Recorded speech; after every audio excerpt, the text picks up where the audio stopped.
mga ka-explorer ko, ito po yung aming saging na kukunin na. Malapit na po siyang mahinog kasi magulang na.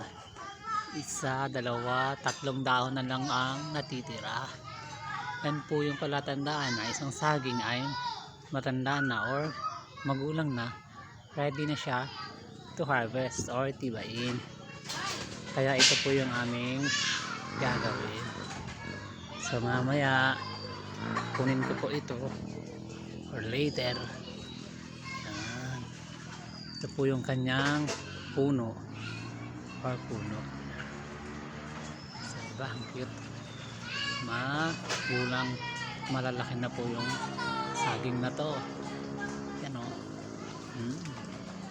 Yan.